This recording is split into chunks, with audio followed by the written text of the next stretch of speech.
Good morning, friends. It is Saturday. It is time for a weekend vlog. This weekend is all about market prep. Yep, I have a market on Monday. So today I'm going to finish canning up some salsa. I'm going to bring you along for that. I need to make hot salsa in pint jars, and I need to make mild salsa in, no, I need to make hot salsa in half pint jars and mild salsa in pint jars. Yeah, I think I got that right. The recipe I use, I'm going to look for it right now.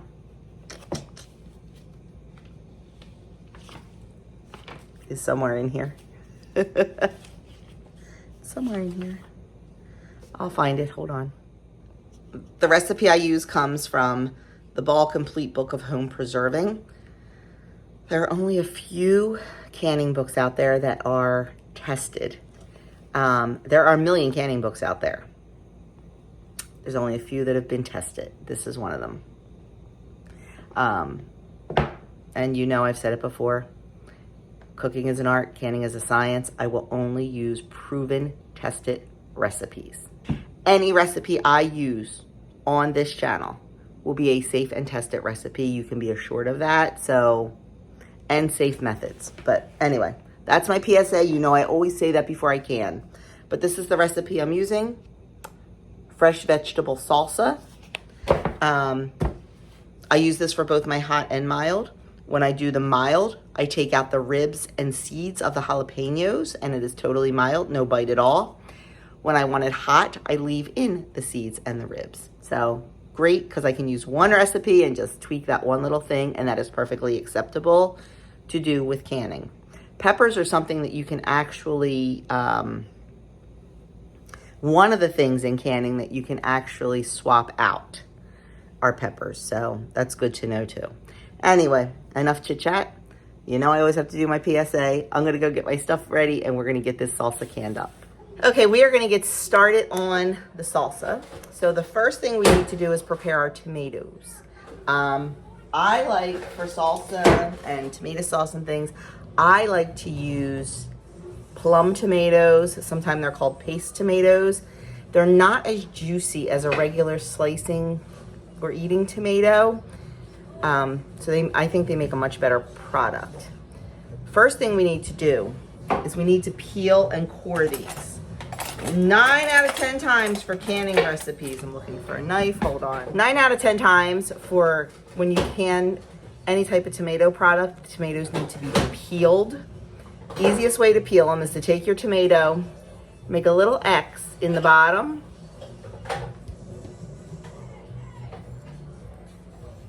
boil a pot of water, put them in the boiling water for between 30 and 60 seconds, take them out of the water and plunge them in cold water, let them sit in there for a little bit, and then the skins will peel right off. It is so easy. I will show you that process.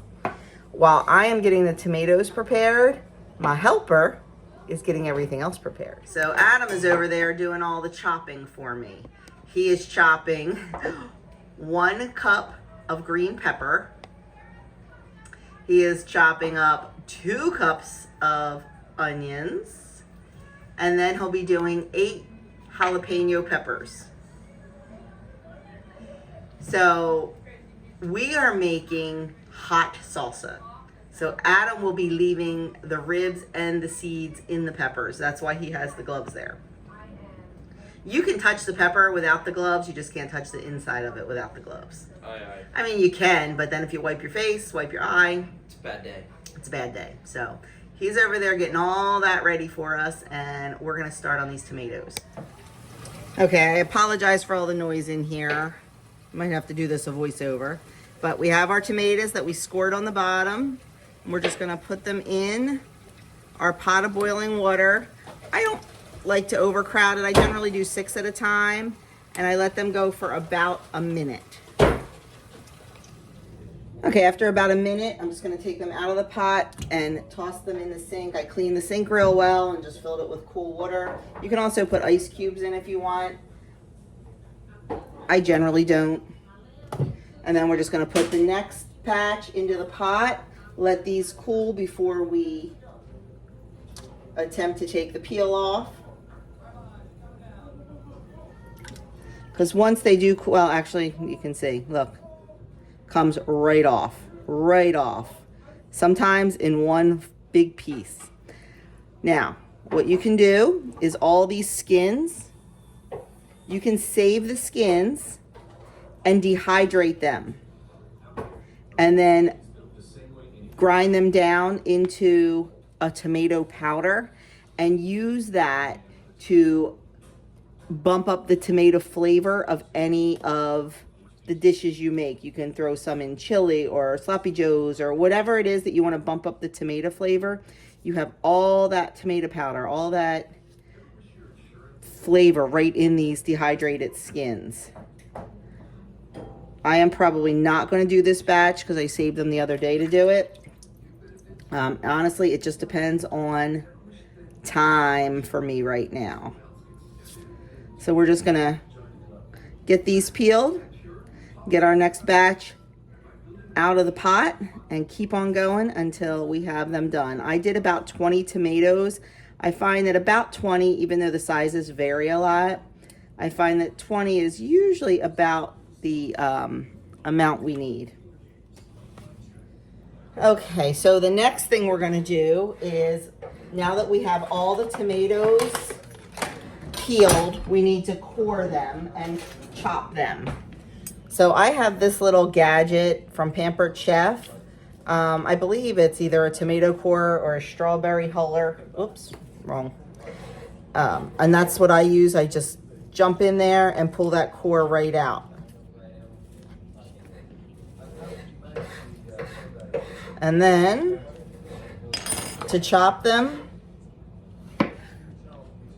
if there's a huge stem that goes down, I will cut that out. But if not, I just leave it and give them a nice chop.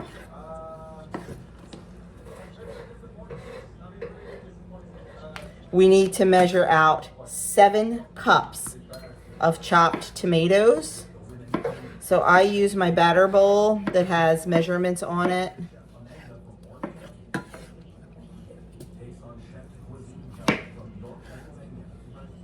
See, sometimes if there's like that, I will pull that hard piece of core out.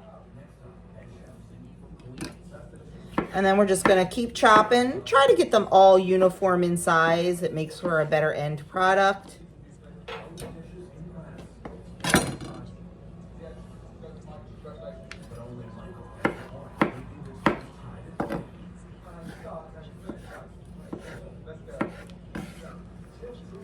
And that's that. I'm gonna finish these and we're gonna move on. Okay, time to get everything mixed together because everything is prepped. So I've got our 7 cups of tomatoes, 2 cups of chopped onion, 1 cup of chopped green pepper, and then I have our 8 jalapenos. Now don't forget, these have the seeds and the stems in them because we're making hot salsa. Don't want to touch those. Then we need 3 cloves of garlic.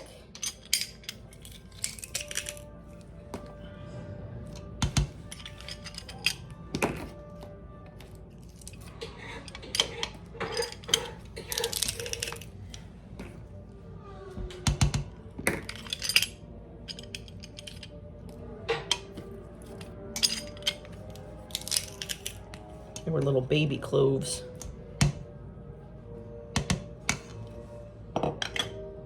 Then we need 1 can of tomato paste. A little 5.5 ounce can, 6 ounce can. 3/4 cup of white vinegar. Make sure when you are canning that you check your vinegar. Make sure it is 5% acidity. There is some vinegar out there that is only 4% acidity, and that will not work. That will not make your food safe. Next is 1/2 cup of chopped cilantro, loosely packed. And then 1/2 teaspoon of ground cumin. We're gonna mix this all together. It smells wonderful.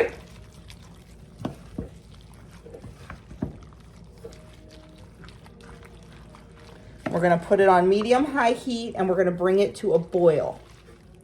Once it boils, we're gonna turn it down to a simmer. A gentle boil, and we're gonna let it go for 30 minutes till all the flavors are melded and it becomes slightly thickened. Stirring very frequently too, because that heat's gonna help break up that tomato paste in there. So let's get this on the stove and get it cooking. Okay, we're starting to get a little bit boiling action, but we want it to come up to a full boil. So we're just gonna give it a quick stir and let it sit. And once it starts boiling all the way around, we'll turn it down and let it gently boil / simmer for 30. So I've had several people ask me what we do with the boys now that they are adults, both working in their chosen careers and still living at home. I was asked if we charge them rent or anything like that, if we make them pay for groceries, things like that. The answer to that right now is no. They are both still really getting established, but they are expected to 100% help out around the house, around our little suburban homestead, and this is one of the examples of it. They are on chicken chores this morning because I am busy working on things for the market. And like this morning, you know, you saw Adam, he was doing all the chopping and stuff for me. So while we do not make them monetarily contribute, they definitely contribute in other ways, and they do it without complaint. Okay, we are at a full boil, so I'm gonna give it a good stir, and then I'm just gonna turn it down, and we're gonna let that go for 30 minutes.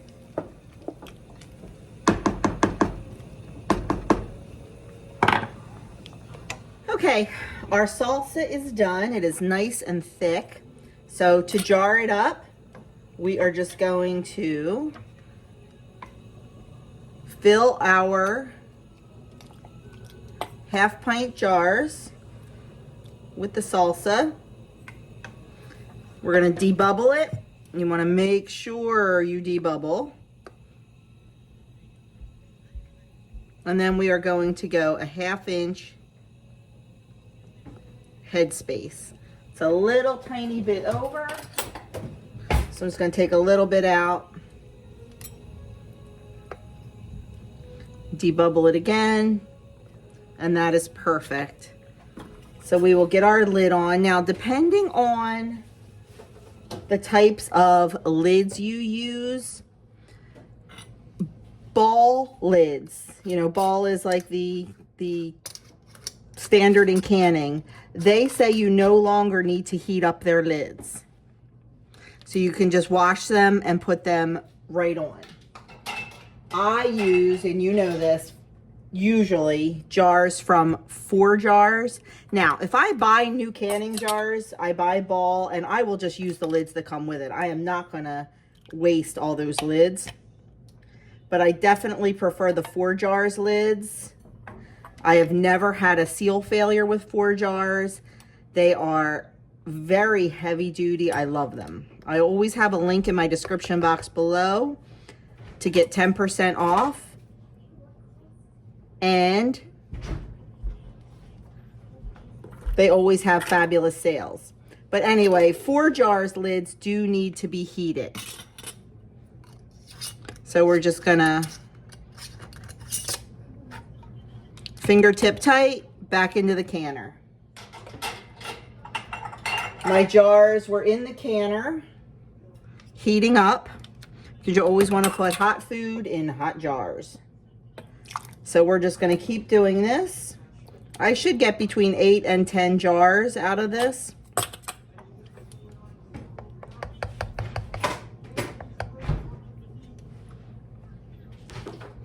And then once we get them all in, we'll talk about how we process.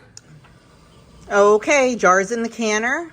Now, pints and half pints both get processed for 20 minutes. So we're gonna put those in, put the lid on, bring it up to a boil. Once it boils, a full rolling boil, we will start our timer for 20 minutes and just turn it down a little bit and let it go. Okay, canning's done, and I recipe tested a peach scone recipe, so I'm gonna sit and enjoy that. Not enough peach flavor for me. I didn't record it because, like I said, it was recipe testing. Once I nail one down, I will definitely share it with you since it is peach season, at least it is here in Jersey. So they're good. I just want more peach, and I think I have a few ideas on how to do that. And the dough was super, super wet, so I have to mess with it a little bit, but I definitely want these on the market menu for Monday.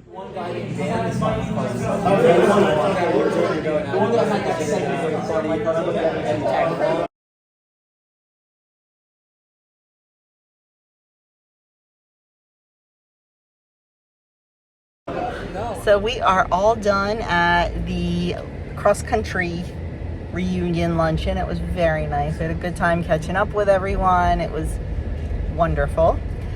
We stopped at BJ's. If you saw Kim's video a couple weeks ago, she bought those big industrial bins. They're yellow, black with a yellow lid. They were on sale at a really good price, and they're heavy duty. We needed one for outside to put our coop boots, our coop shoes in. I had one, and I keep buying like the Rubbermaid ones that really aren't meant for weather. So we bought this heavy duty one. It should be good. So we stopped to pick that up. And now we're getting gas, and then we are going to go home. I'm done cooking for the day. I just need to do labels and stuff like that. So I'm going to work on those tonight and then hit the ground running tomorrow after church. I will insert some pictures here of our fun luncheon today. A good Sunday morning, my friends. It is Sunday. Yesterday, really nothing to show you. Today, probably not much either. So we are already home from church. We got home a little after 8:30. The boys are changed and on their way to go golfing. Yes, my boys generally do not golf, but their friends do. So one of their good friends is moving to South Carolina at the end of the month. So they're trying to spend as much time as possible with each other. So they are off to go golfing. They have a 10 o'clock tea time. So yeah, we all went to church together at 7:30. We are home. They're gone. I sliced up a couple peaches, put a little bit of butter in my cast iron, put the peaches in, put about 2 tablespoons, 3 peaches, put about 1.5, 2 tablespoons of brown sugar, and I'm just going to let these cook until they're nice and soft and cooked through. And then we are going to use these in pancakes and have some peach pancakes for breakfast this morning. While these are cooking, I need to get myself organized because it is baking day for the market tomorrow. And there is our breakfast. It is fresh milled flour pancakes topped with the peach sauce that I made. Okay, while the bread is autolyzing, I already have that mixed. You've seen me make bread a million times. We're going to get started on a new recipe, and that is blueberry peach bread. It is from bigbearswife.com.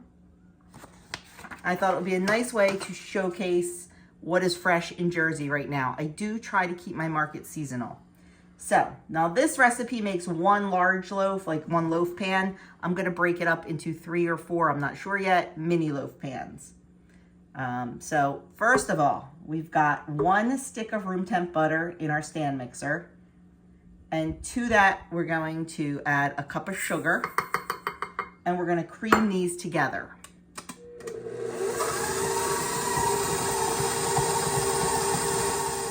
Okay, once our sugar and butter is creamed, we're going to add in our eggs, 1 at a time, and mix well after each one.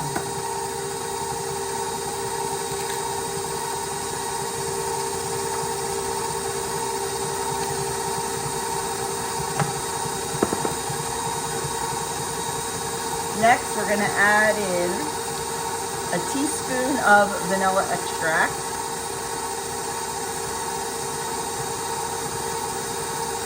And mix well.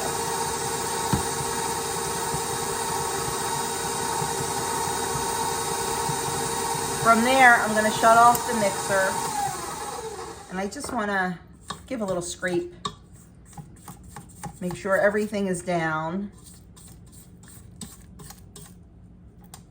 And I also am gonna add the sour cream, 1/2 cup, while the mixer is off.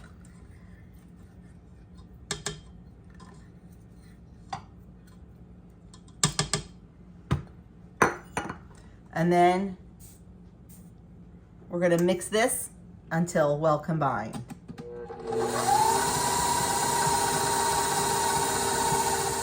Okay, that looks good. We're just gonna set this aside and we're gonna start working on our dry ingredients. Okay, in our bowl we have 2 cups of flour, and to that we're gonna add a 1/2 teaspoon of salt. I always use the Resmond real salt, you guys know that. And we're gonna add 1 teaspoon of baking powder.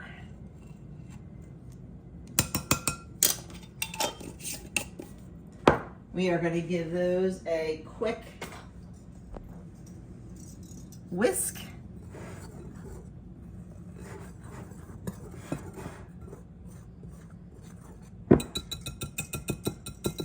And then we are going to add them into our dry ingredients.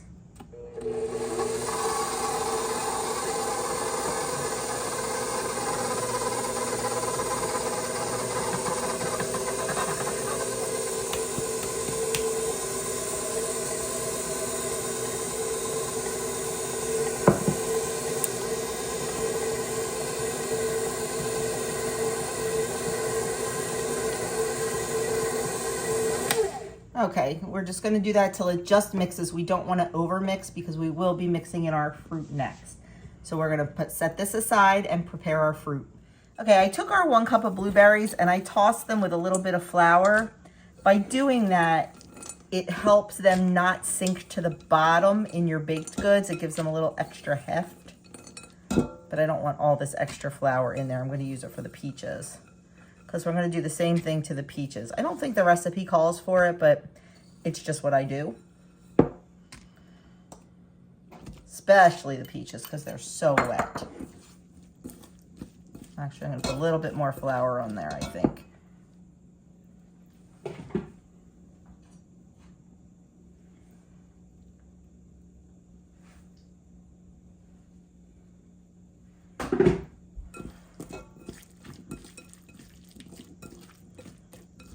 Go.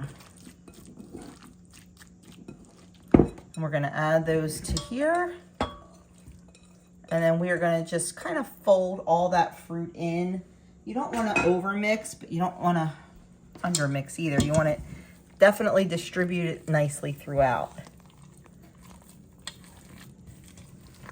It's a very dry dough because of the fruit.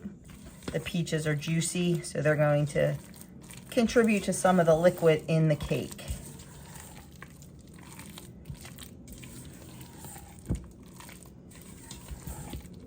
Okay, there we go. There is our batter. Now we're going to get it into our prepared pans. I'm not sure if I'm going to do 3 or 4. By looking at the amount of batter, I'm probably going to go 3. But we'll see what that looks like. I forgot to show you them in the pans. There they are. I did 4 with about 285 grams each. Okay, here's the finished blueberry peach bread. One's glazed, and yes, it's bitten in 2. I've never made it before. We had to taste it to make sure it was good enough to sell, and yes, it is. I will link the recipe below. I've also got 10 zucchini breads there. I've got the whole wheat sandwich bread in the oven. All the canning is labeled. What else we got going on here? And I've got 8 more blueberry peach breads ready to go in the oven. And now I'm getting ready to do some banana bread. Good morning, everyone. Andrew and I are out golfing with a couple of friends. You guys remember Polo from college, my roommate and friend from high school. He invited us out to go golfing, which is what we're doing right now. Andrew just smacked a divot. This is Andrew's first time golfing. I've only ever golfed once before this, and it was not a pretty sight, but he's trying his best, and that's all that matters. We're trying to have fun out here. There's people waiting. We're gonna have to let them play through because it's just not ideal. We're taking a long time just because we've never played golf before. Well, Andrew hasn't played golf before. I've only ever played once, and it wasn't very good. I must have shot like 400 through the first 9. He hit it. It just went 2 feet. Polo's definitely better than any of us. We also have our friend Anthony back there. So we're having fun. We're trying new things out here. We're doing what we can. We're having fun. Right, Polo? We're having fun?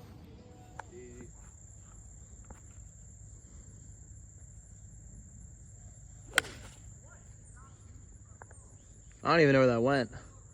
Oh, wow, right on the green. Damn, that was a good shot. It's been a lot of the same here. You just ate a cracker, sorry. We're on hole 8. It's been pretty bad so far. Pretty bad so far. We're having fun, but we are terrible. Oh my gosh, we are the worst guy. He's not much better. We are the worst golf players. Besides Polo. Polo's pretty good. He's just having an off day today. Second best here? Here, I'll make sure the world sees your shot.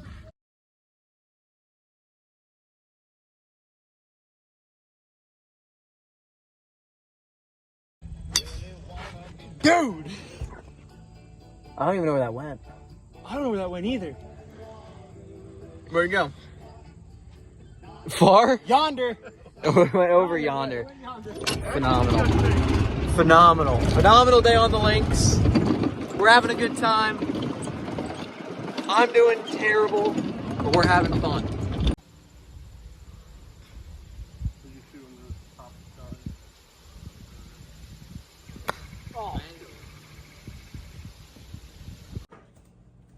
Okay, it is going over here. It's a hot mess because you know that's how I cook. Whatever. Let me show you the progress. Andrew is clearing off this counter because he is going to start making French fries for dinner. The boys are in charge of dinner tonight. We've got all this done so far. All this done. So we are getting there. I've got 2 peach upside down cakes in the oven. I used my pineapple upside down cake recipe and just substituted peaches. So if it ain't broke, you don't fix it. So we're getting there. Like I said, Andrew's gonna do fries here, and Adam is, what are you and Andrew making for dinner, Adam? Smash burger tacos. Smash burger tacos, we hope, because it's gonna storm.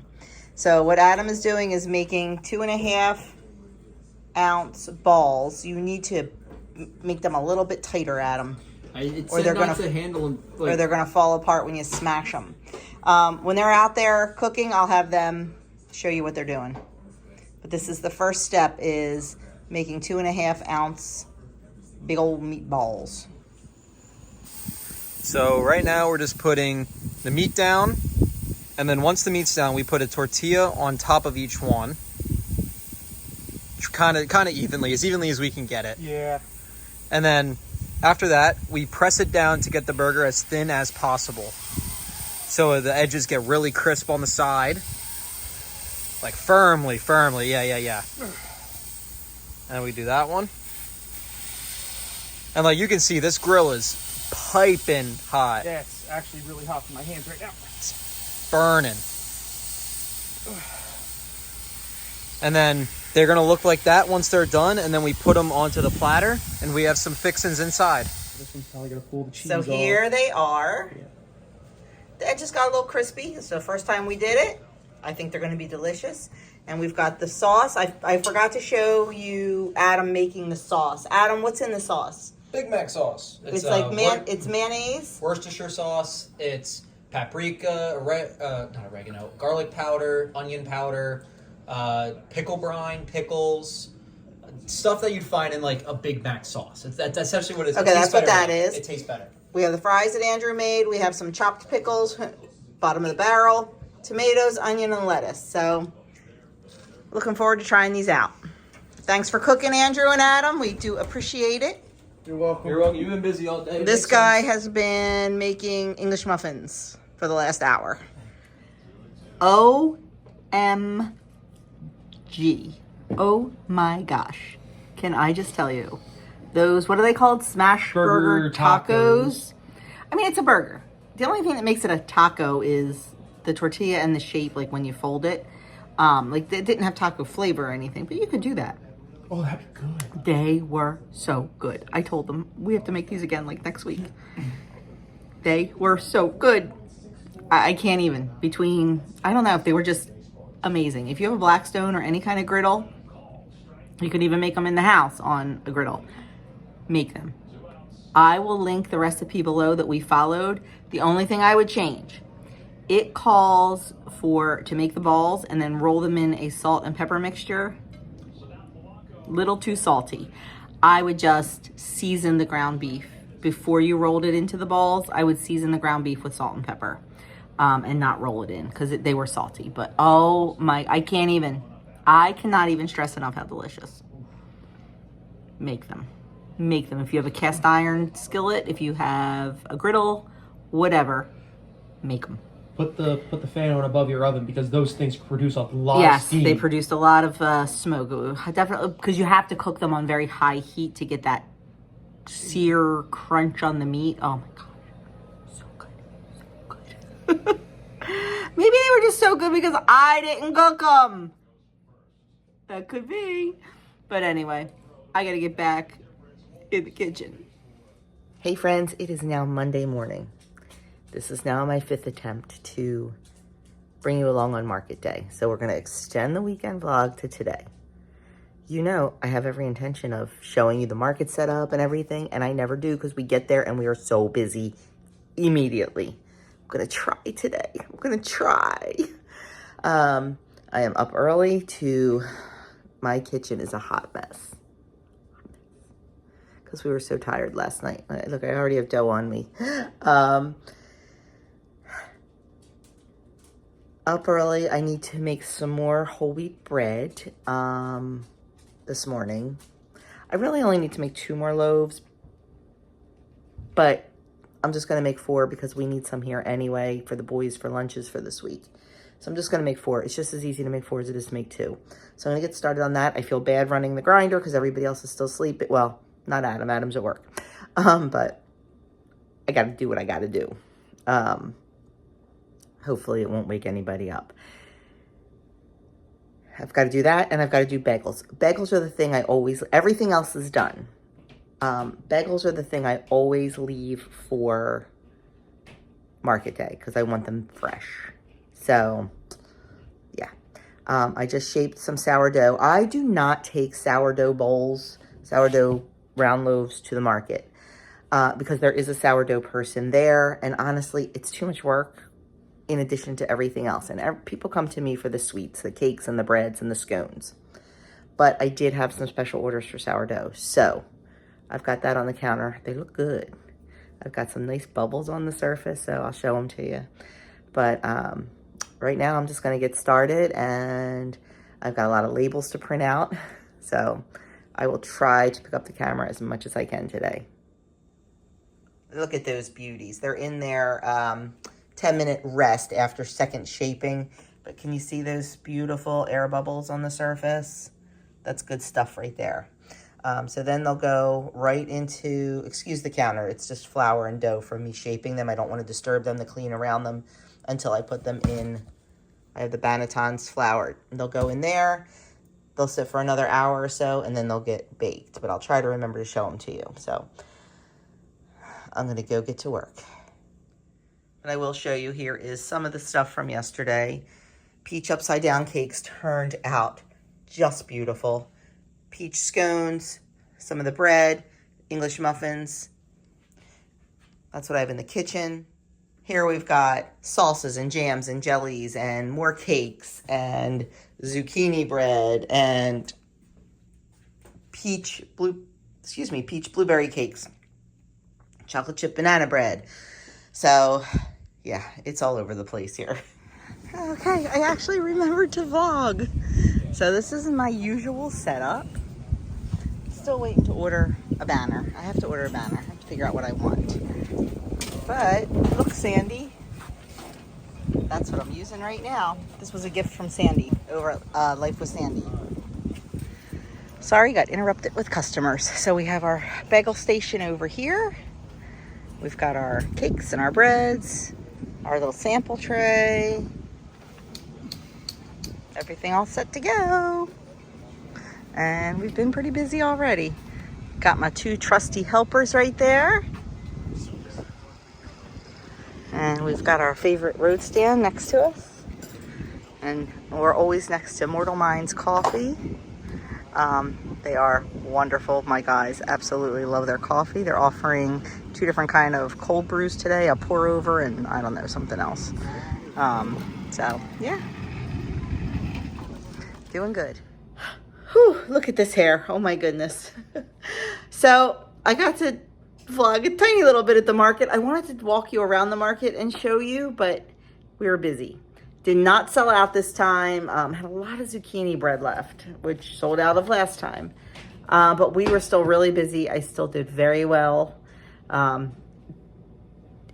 No one did fantastic this time. And I think it's because there's a lot of vacations and all in August. We were actually down a lot of vendors, like a lot of vendors. The egg people weren't there. The inside crafters was only about half full, and that is usually bursting. And talking to a couple of them came to support the market, and they're like, yeah, we took August off because we knew it was going to be slow and we needed a break. So, but I still did really well. I just have a lot of zucchini bread sitting here. Boys will take it to work.